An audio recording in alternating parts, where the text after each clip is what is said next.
Thanks for listening. If you'd like to schedule a one-on-one coaching with Dr. Lodi, please visit drsadaf.com.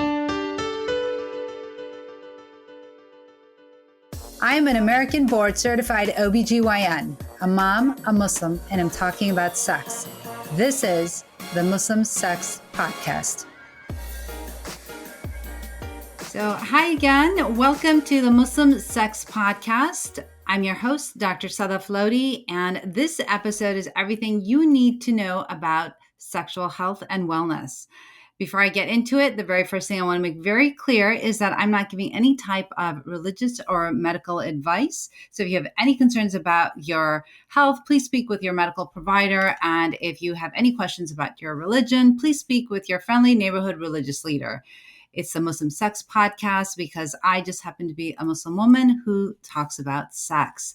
So I am super, super excited to have on with me Dr. Rahman. Dr. Rahman is from Chicago, and I just want to welcome you, and then you can let all of our viewers and listeners know who you are and where you are currently located. Oh, great. Thank you, Dr. Lodi. I am very excited to be here. This podcast is amazing that it's out there, and I'm so excited that you're doing the work that you're doing. So keep it up. I am a gynecologist as well. I'm a board certified OBGYN in downtown Chicago. I have my own private practice that I opened in 2014, and my specialty lies around, treating female sexual dysfunction, menopause management, pelvic pain. I do gynae only. And so, my academic affiliation is with Northwestern. So I do some teaching with the students and the residents and some research and stuff like that. But I'm gyno girl on, what Instagram and YouTube and stuff like that. So I also like to try to do some educational pieces because we know there's a lot of misinformation out there. So, other than that, I'm a part of some of the, organizations like North American Menopause Society and the International Society for the Study of Women's Sexual Health. And so I'm very excited to be here and talk about an issue we're both very passionate about, and that people always probably, tell us to calm down about. Yeah. That much about that all the time. Yeah. Yes, that's awesome. Awesome. I love it. I love your Instagram. You put out so much, such good information all the time, and you're involved in so much research, which definitely I want to get into a little bit as well. But I just want to know kind of like your journey and how you got interested in sexual health, especially, and a little bit about your background as well, because I think that's really important and pertinent to our conversation and actually really pertinent to my podcast. Yeah, absolutely. I'm Muslim as well. I'm a self-identified Muslim, and I treat a lot of, Chicago's a haven for, multicultural patients. But I do have a large Muslim population base that comes to me for a variety of reasons. And, it's probably one of the reasons I kind of delved into sexual medicine. As you know, my parents are immigrants from Pakistan. So I grew up in a very sort of conservative background where, and I have three brothers. So I was the only female in the family other than my mother. And it was kind of one of these things where, and I grew up in the South in North Carolina. So on top of that, regular conservatism of being a Muslim immigrant child, we also had, the conservatism around being from the South, and it kind of blended, honestly, like it was like hand in hand. But I think, all of these factors, kind of played into my journey because as in our culture, we just are not that open about this discussion. And even I can tell stories about from my first period to my first sexual experience, like there was no communication from anyone on any level. And, it's interesting. My two older brothers are urologists and my youngest brother is a non-clinical physician. But, we all ended up in the pelvis somehow. Which is funny because like now we talk about it and we're just like, but at that time, in those pertinent years where you're trying to manage things and figure it out, that's, I think when, would have been helpful to get some early education. I, graduated from an OBGYN residency and then started in academics. And so for me, I was doing both OBGYN for a while. Hit a point when I was working at Northwestern where I just kind of, you hit a burnout point, and my husband was starting his own practice. He's interventional pain, sports medicine. So I was like, you need to start your own practice and just take control of your life and blah, blah, blah. And so that's what I ended up doing through a lot of hiccups, and because we never learn how to make practices work as Never. medical providers. And eventually, what happened is, you get your first couple patients, and like I graduated from residency, 15, 16, 17 years ago, something like that. So it was a while back, and we don't get sexual medicine taught to us in At all. very little capacity. I mean, and I had Muslim patients at that time, and it struck me that, like, unfortunately, and I talk a lot about implicit bias when I do discussions and talks, because I've faced it my whole life, and patients are victim to it. And I think that, it was like some implicit bias that initially started my whole, like, why, like there was patients that had what was thought of as vaginismus at the time, at least, that kind of started this journey for me, where I was like, the doctors at the time, my attendings were like, oh, they just need to chill out and open their legs and relax and blah, blah, blah, have Yeah. wine, which of course most of them don't drink because they're Muslim, Yeah. so, which is bad advice for anyone, but like particularly know your audience.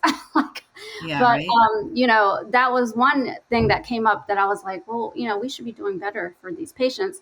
And, self-admittedly, I got married later in life. I was an attending physician, and I had myself had vaginismus. Like, I could not consummate my marriage. And so, like, it was one of these things where you're like, I'm a gynecologist, I'm in the vagina all the time, like I talk to people about sex all the time, and yet here I am, as like, as educated and sort of open-minded as I was. And it was this whole thing, like, what is the deal? Like, is it just something so ingrained in us that we learn not to say the words and the language and whatever? And so, our pelvis obviously reacts to it, and we have these anxiety reactions. And this is something I talk to my patients about all the time, because it is a primary issue, is around pelvic floor dysfunction, or vaginismus, or combination of that. And so I think that's what, the combination of things sort of started my desire to learn more about it and start some research on it. And my first few patients that I had in my office in 2014, had this issue, and I was like, God, I've got to do better for this patient. Well, let me just delve in and try to figure it out. And that's when I started getting involved with organizations, and started learning about the research and getting involved in research. And here I am 8 years later, just knee deep in it. So, but I'm happy to do it. And, there has to be some of us out there trying to, like, open up the forums. So.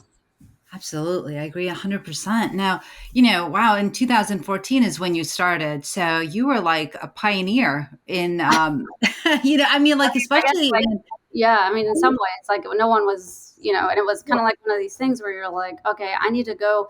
I ended up spending some time with Dr. Irwin Goldstein in San Diego, who's like the pioneer for female sexual medicine. yes, And he's like the godfather. And I spent some time with him, and then I spent some time with other people and did some research on my own, and did a lot of coursework. When you start your own independent practice and you have no one to fall back on, and you have to keep up to date on stuff. So I joined all the organizations. I go to like 4 or 5 conferences a year still, but I think, it was very helpful for me, because I learned a lot and all the evolving research that was happening. And, now I'm at a place where I can actually, like, feel like I'm helping my patients on that medical level. But before, as providers, I mean, we don't get it. And they're trying to change now. Like, I think the students are now learning the stuff that we never learned, and the residents are learning the stuff. But right, even now I have students rotate with me, and they're like, well, I just did like 8 weeks of OBGYN somewhere else and never saw one patient with this issue, and like right. every day they're seeing patients. So I think, it's been a process, but I think we're getting there slowly. Yeah, no, you're absolutely right. I mean, I know that in medical school, right, we never learn about sex ed at all. Yeah. If anything, you get maybe like a few hours of Masters in Johnson, and that's about it. Yeah. And we know that that doesn't really work. And then, right, and then in residency, you don't get anything about sex ed. And so it's kind of like you have to do your own research. You have to figure it out. You have to have a passion for it to really want to know more about it. And then I agree with you. I mean, like, when patients would come to me about like sexual health questions and things like that, I just didn't have the answer. I would kind of make it up as I went along. But I mean, unless you really look into like the research and start reading the articles and, find out who are the thought leaders in this particular subject, you're really not going to learn. So, I really appreciate all the work and research that you've done. And, you've been doing this for quite a while. So that's really impressive. I had no idea. So, Yeah. I think what a lot of people, and I'm sure you probably get this too, but something that I encounter a lot is that women, specifically Muslim women, have really a hard time talking about sexual health, right? There's such a huge taboo, there's a stigma Yep. around it. Yep. And, so what are the types of questions and concerns that you get around sexual health? I guess specifically from Muslim women, but even, women that aren't Muslim that you Maybe talk broken. about a lot with your patients. Right. Yeah. And I think it's interesting because, we know what shapes us culturally, and what shapes our image of sex is really, we get acculturated into different environments. We know that people that migrate to new cultures, like they adapt to two different things. So that's why, like, I think now, more Muslims are, having premarital relationships, and they're talking about it a little more frequently. But, before it was like what was indoctrinated was not, around that. And I think what I get a lot, and I try to do like an open session a couple times a year. One of them around Ramadan. I do iftar for my patients, and they come and we have a roundtable discussion about issues. And this is when I first noticed it. Was my first or second year doing this. Was like every patient almost asked one issue about their hymen, like, like, I just want to get an exam to make sure my hymen is, like, the whole issue about it being intact or not intact or whatever. Right. So you have to kind of like break that down with the patients, and kind of break that stigma. And then there's the issues around, like, yeah, I mean, I just have pain with sex, but I figure it's normal, which, we know that's not normal. It's common, but it's not normal. And then the third things are around arousal, and whether or not, like, and libido and all those things, like, those concerns still come up for a lot of patients. And so I think that combination, and then when you talk about a midlife patient in their 40s, 50s, entering that transitional point to menopause, then we have those whole other issues that come up. Is it around, the genital urinary syndrome of menopause and the atrophy that sometimes we see, and what we need for that, versus like, oh, now I'm not going to be menstruating, and some people feel empowered that I don't have to worry about fasting or breaking, not missing my prayers or anything like that. So I mean, some of those issues are pretty prominent throughout. And I think the basis is, like, we suck at educating people, like, across the board, and we teach people, like, in puberty and other things, but, like, as adults, we don't learn any of this. And as physicians, as clinicians, as nurse practitioners, as therapists, like, you don't learn any of this either unless you seek it. And so if we're the specialists and we are the ones that people come to and we're not learning this, then how do we expect these guys to know anything? You know what I'm saying? Like, it's Yeah. one of the things where, like, the patients will come, like, oh, I've seen 6 or 7 other doctors, and they're like, just relax, the same crap that we always have been hearing. And so I think it's a big issue that I see a lot of. And so the more that I see, the more, you try to educate and whatever. But I think those are the prominent issues around pain with sex, around consummating relationships or marriage, never using tampons, pelvic floor issues, all that stuff. And then really getting to the bottom of whether or not there's a arousal, and desire issue too around that. But Right, absolutely. I think, one of the very important things that you had talked and actually mentioned a little bit was about how we are raised and, how we've been acculturated and stuff like that. And I think that that is super, super important because I think that if we don't know that, like, for example, and I'm speaking specifically to, like, say, Muslim women, if we don't know that Islam is a sex positive religion, then we think everything about sex is dirty, yeah, right? yeah, And because, most of our patients, I mean, I can only talk about, what I know, and that is that, most of us have grown up in sex negative environments where we're not, we don't talk about it. It's shameful. It's embarrassing. It's taboo. And so it's nothing to be ever discussed, definitely not out in public. Right. And right, so if we have all these negative attitudes about it, and then we go into relationships, and, some women have never been in a relationship, right? Let alone an intimate relationship. And so then how do they even break that? How do they even start to break those negative beliefs and then move to something more positive, right? right, I mean, right. I think that that is something that's very difficult to do. So what do you tell your patients? I mean, sometimes I will talk about the history of how Islam spread, and how, like, for the longest time, like, people talked openly about sex, and people were like, they would ask very specific questions about, can you do this? Can you enter this way? Can you do this? And they were very specific, even in the Prophet's time and stuff like that. So I think that, the knowledge that okay, most Muslim countries were at some point colonized, right?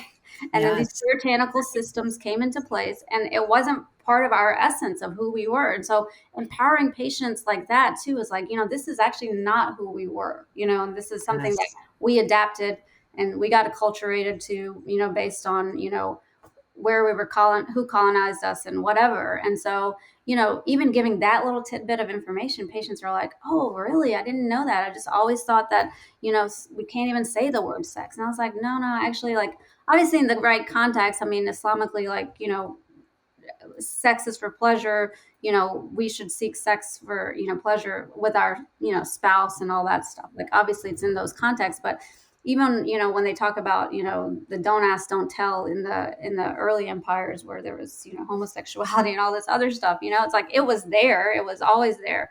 It's just like our culture adapted to the people that colonized us. And so that's what happened. And so I think that's very empowering for patients to hear. And then the other thing I always tell patients is like, it's pretty common. I mean, you're not the only one. Like, imagine like getting these 30-year-old patients, and you'll get these patients and they're like, I can't believe that I can't even have sex. Well, 15-year-olds, 16-year-olds are doing it, and what about me? Like, what's wrong with me? And I'm like, calm down. There's nothing wrong with you. Like, let's break this down. Realize this is common. Realize you can get past it, And so I think even just understanding that it's not normal, but it's common is really reassuring for patients. But Absolutely. again, like, it takes time to educate people, and you have to be, I guess, devoted to it. We're physicians, right? And that is part of who we are as educators. But I think that um, that piece is very critical. Which is, bringing up, sex coaching. Like, I think it's great that you're out there doing that as well. Just because I think a lot of times what I see is patients who are like, they'll come to me initially and then they'll disappear for a while because they won't, they got the guts to come to me for the initial exam, and then, we barely got through it because they're like, grade 4 vaginismus or something like that, and then I don't see him for months, and then I'll be like, can you guys reach out to this patient? What happened? And that's when I feel like, therapy, coaching, all that stuff is so critical because, you need someone to guide you back. Like, you did the first step and now you're gone. Like, what happened? Like, this, we can get through this, like, and it's really, really critical for patients to know that that's available, and people will benefit from it. Yeah, absolutely. I think something else that you mentioned is that women giving themselves permission, right? And I think that it all starts from that. It starts from knowing and understanding that this is not wrong. This is part of who you are. This is Yeah. part of what creates a happy life, a fulfilling life. And it's not wrong to want it or to Yeah. desire it. Right. And then once they give themselves permission, then I feel like they then take the next steps to break down their negative beliefs Right. and what might be holding them back, and then how they can move forward. And I think that is so important. But it's amazing to have resources and people out there like you who are spreading this knowledge and this wisdom that you've been doing for the last 8 years. And I think that if social media is great, and but not everyone's on social media, so they may not know. But I think what's most important is to have multiple people talking about similar things, so that people know that they do have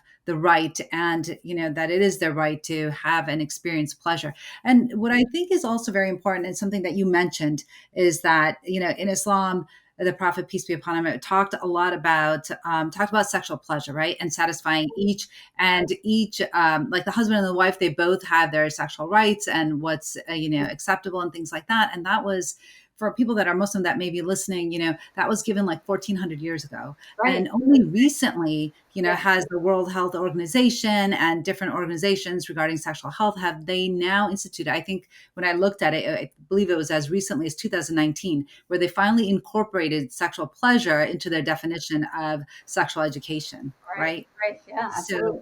Otherwise, so it's like, don't get pregnant, don't get STDs. Like, this is what you learn. But there's this whole aspect of, like, I mean, the clitoris is the organ for pleasure, and no one talks about it. No one does I, research on it, except recently we have some good research. But you know what I'm saying? Like, it's like one of these things where you're like, we need to talk about it. And there's no shame in your anatomy, and there's no shame in the fact that you menstruate and all this stuff. There's so much around our cultures with that, and many cultures actually. It's just not Islam.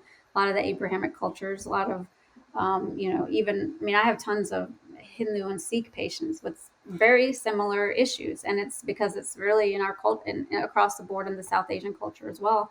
Again, probably secondary to the colonization happened. Yes, yes, absolutely, Yeah, right? yeah, It's yeah. crazy how much we've internalized what Mhm. had happened to us. And so everything that we knew before, became wrong and dirty and just shameful. And that, it was something to look down upon, right? Yes, So, yes, and I guess that makes sense. If we've been colonized, the colonizers are going to make the people that they've colonized feel less than right. them. We were And heathens. so, Yeah, right, we were the right. heathens. Yeah, That's right. That's right. yeah. And so, I'm really interested in the research that you've done, though. So you've put out quite a bit of research, really amazing research. I know that you've also worked with an app. I met with Lindsay Uh-huh. Harper, and Yeah. she told me you put together the section on Islam Yes. and sexual health. Is that what you put together on Yeah. that?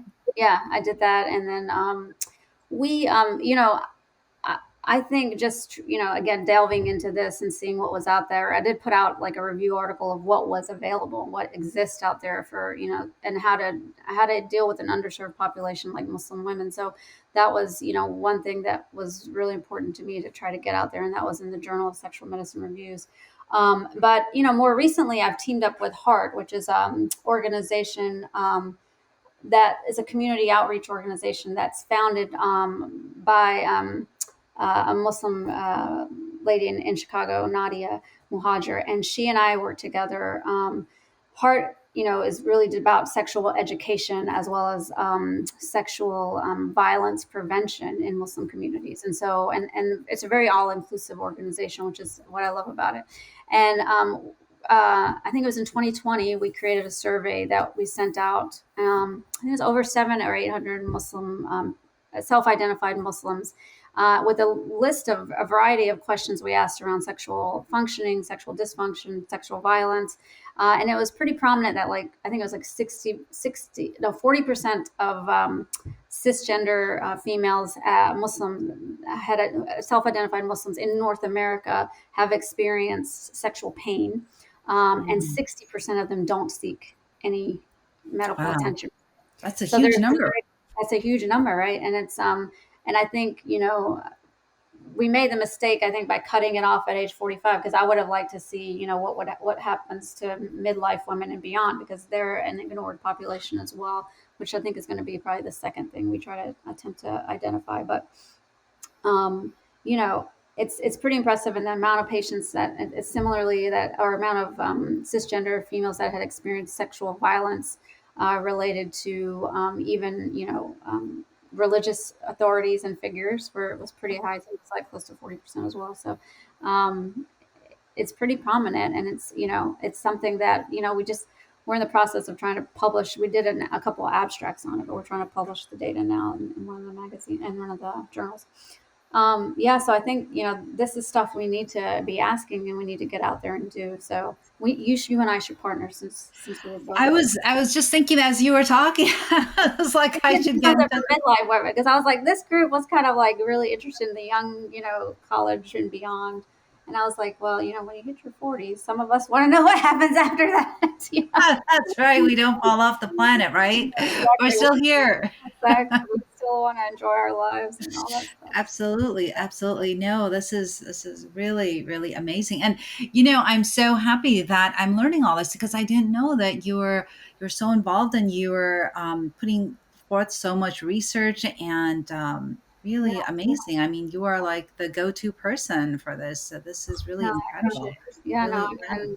and I just think we just need to be and it's funny because initially when I first started, like, I would send out flyers to Muslim to the masjids in the area, and I was like, Eid Mubarak, don't suffer from painful sex. Like, I would send these articles out, and like, a lot of the masjids were like, we're not going to leave these flyers here. And I was like, come on, like, this is an issue in our community. Like, I'm not trying to be like Gandhi or something. Like, this is something that we need to talk about. And they're like, sister, I don't know. Like, some of them were really hesitant, but I think eventually some of the, through word of mouth and other mechanisms, like, the patients are, getting seen and helped and everything. I think another problem is, like, we talked a little bit about implicit bias. And so obviously, every provider has some level of implicit bias, but if you're not aware of it, then you can't correct it. And so I think that, a lot of my patients have experienced that with, male providers, Caucasian, whatever the case may be, Yeah. because they're just Yeah. like, oh, well, this is, something that, you guys don't believe in, whatever. Like they'll bring in their biases about what they think Muslim women are and whatever.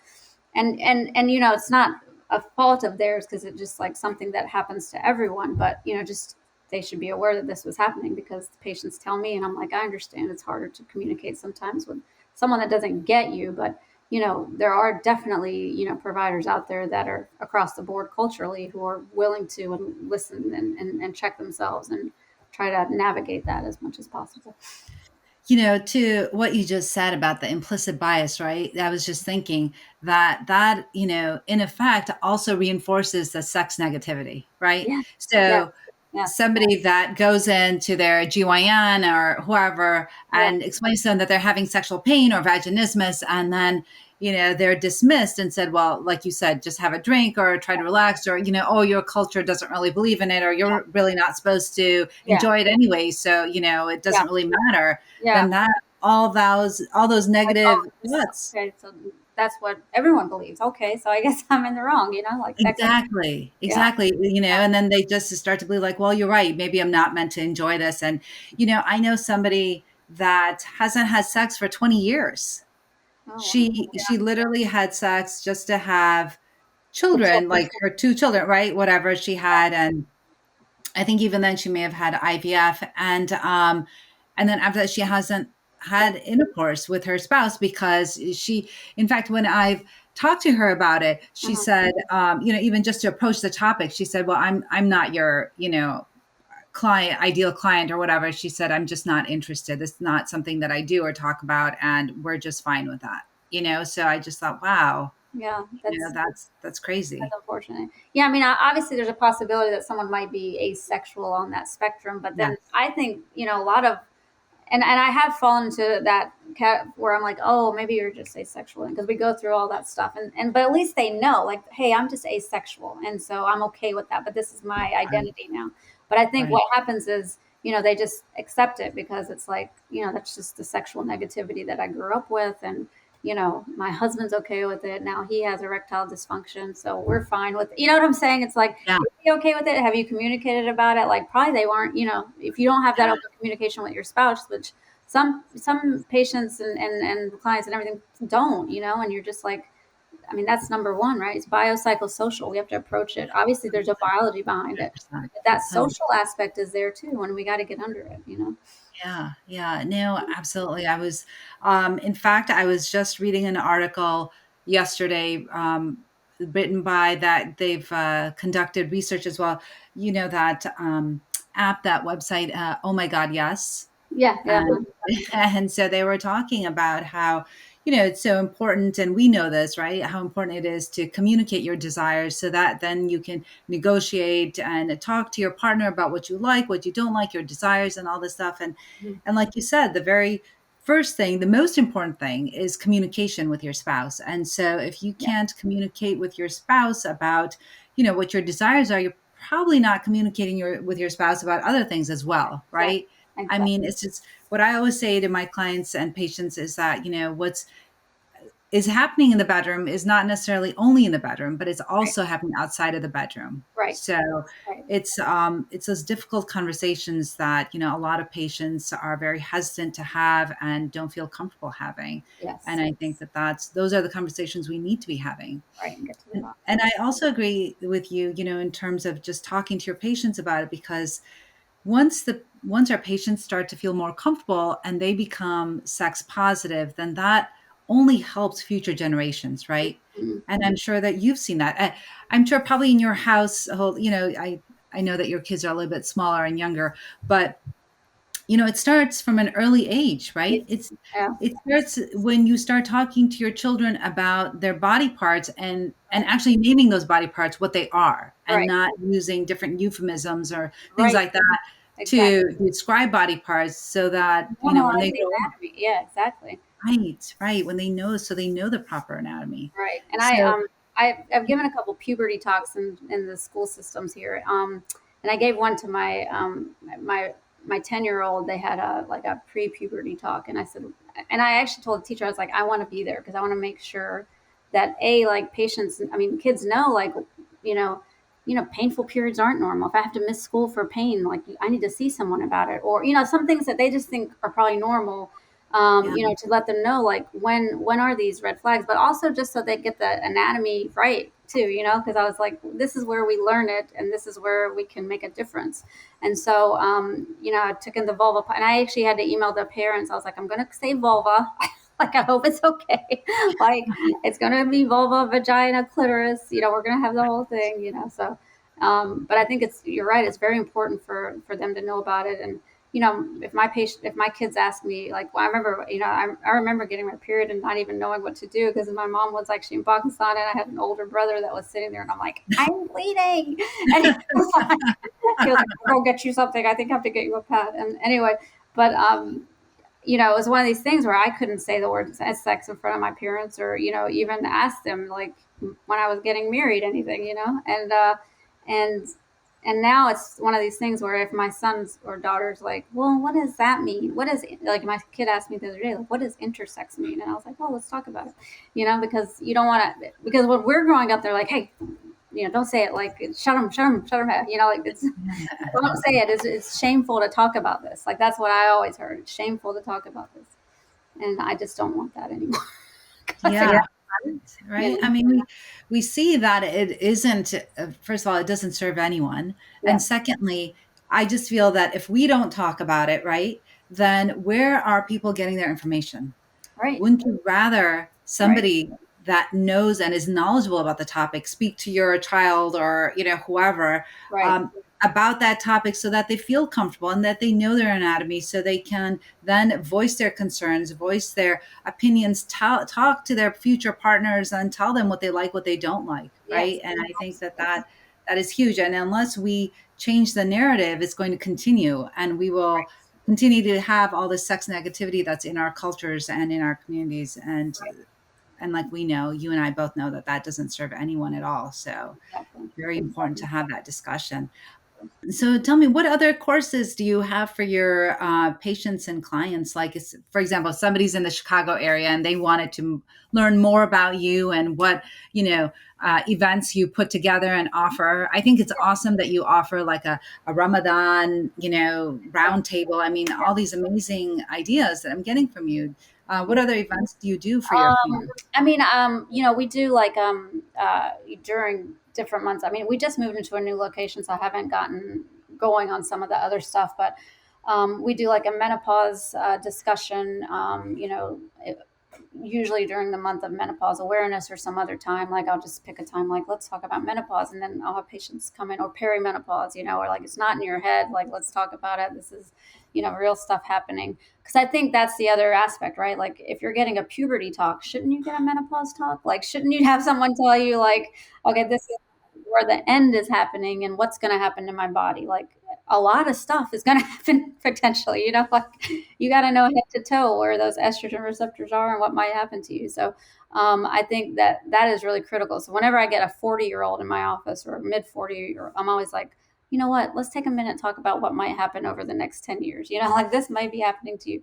And then they're always like, wow, I didn't realize that. Like, my mom never, yeah, of course your mom never talked about it, because they just believe they should suck it up, buttercup, go to the next letter.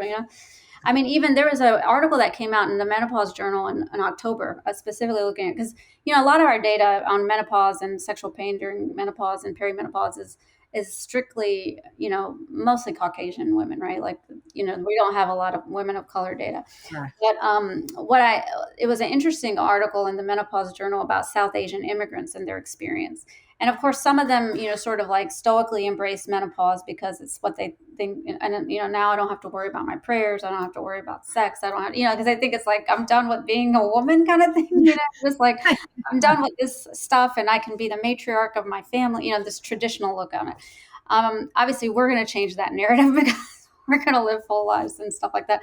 But I think that, these are issues that come up in the cultures too. And, unfortunately, like internationally, I don't think there's as much offered for these patients because I'll get patients from Pakistan. I have a handful of patients in Pakistan going through perimenopause or menopause that I'm trying to help facilitate when they come, getting them some prescriptions or whatever, because they'll come every few months or whatever. But those patients are the ones with the money, right? Like you're not going to find the standard, like the average patient over there trying to do any of this. And so I think that's one of my goals is eventually to try to, not only educating like the patients, but also like the clinicians out there, right? Like we got to get them on board too. Like it's interesting because I do have like a couple of international med students that kind of rotate with me a couple times a year. And one of them was from Pakistan, and she went back and she was like, I saw a lot of vestibulodynia in your office, and I saw a patient in recently, and I told my attending about it because she went back to Aga Khan to do an internship or something. And she was like, oh my God, it was just amazing because I could actually help the attending learn. You know what I'm saying? So That's I think that's awesome. where we have to like really concentrate our efforts when you think about it internationally. And obviously, we have a lot of work to do here. But I think that, just making sure the people out there know it too. But yeah, menopause, puberty, and then just like, some of these open forums. I try to have some open houses every once in a while. And I'll do different talks with women's organizations in Chicago or sometimes some of the Muslim organizations that inquire. I will definitely go give a talk about that, so just so that they know it's out there. Sameena, I was in love with your work before I met you, but now I'm like even more in love. Oh, No, you are so amazing. So we know that's many funny that people you, there because we have the same passions. So yes, absolutely. It's funny that you should say it. So I did a medical mission in 2019 in Pakistan, in Karachi, actually, with Med Global. You probably know Med Global because they're pretty big, I think, in Chicago. yeah, Um, And so we worked with one of the hospitals over there, and I think that this would be amazing for us to, reach out and communicate with them and let them know of all the different programs that you have, but also, bringing more information about puberty and menopause and all of those things. And it's funny that you should say that that was one of your life goals because that's one of my life goals yeah. to go back Obviously, we have and passions. So. and to empower women in developing countries. Actually, that's one of my main goals in life, and that's actually why I'm on social media and specifically TikTok. And so, you'll be perhaps interested to know that when we do these podcasts, we have people from all over the world downloading this podcast, and I have people in different countries and even in Palestine, people downloading, which I was really surprised and happy to find out, Yeah, right, that it is global. And so I think that putting your information out there, I think, is so important. And I think that definitely you and I will have to collaborate offline yeah, because it's absolutely, really absolutely, our passions are definitely in sync. So yeah, this is absolutely. amazing. Well, I don't want to take up more of your time, but I wish I could actually. I wish we could go on for hours and hours because I think that what you have to offer is so amazing. I'll come back I'd like to, spring something or next couple months. We can talk about some other issues.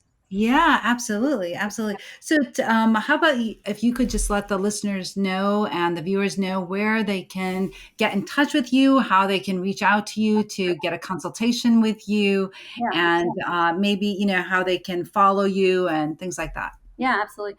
I have a love-hate relationship with social media, so because with the kids and dealing with all the stuff and in-laws and parents and stuff. So I don't have as much time as I'd like, but to do it. But I am on Instagram as Gyno Girl. I have a YouTube channel called Gyno Girl TV. I do a little bit on Twitter, not as much. And I have a Facebook page for my office, the Center for Gynecology and Cosmetics. I also, you can find me on that website, www.cgcchicago.com or www.gynogirltv.com. But yeah, I think that, any questions or concerns, and obviously I also don't give medical advice over social media, but I have had some patients come over from there. So Awesome. Awesome. Well, thank you so much. I was so happy that you're here and that you let all of our viewers know how they can get in touch with you and all the amazing research that you are putting forth and continuously doing and working so hard in this field of sexual medicine. I definitely want you to know that you are very much appreciated and you are needed absolutely in this field, especially when we talk about women of color and implicit bias and all of those things that definitely happen in medicine. absolutely. And, we are not any better than anyone else in terms of our own biases. So it's so important to know about them and to work through them. So thank you so much for all the work that you are doing. I really appreciate you. Thank you for your work as well. It's great, and I'm so And happy to meet you and virtually, but in person, I'm sure we'll meet at some point. yes, We have a lot absolutely. of collaboration to do. So Yes, we do. Yes, we do. I feel like I need to just book a flight right now to yeah, Chicago let's go. to come out and meet you, Figure it out or with you come out here. That's right. We're going to have to set the date. yeah. But well, I am done here, and it's been real and really intimate with Dr. Rahman. And remember, this is not meant to be any type of medical advice. So please see your healthcare provider for any concerns you might have. And until next time, this is the Muslim Sex Podcast. Thank you. Thanks for listening. If you'd like to schedule a one-on-one coaching with Dr. Lodi, please visit drsadaf.com. And until next time, this is the Muslim Sex Podcast.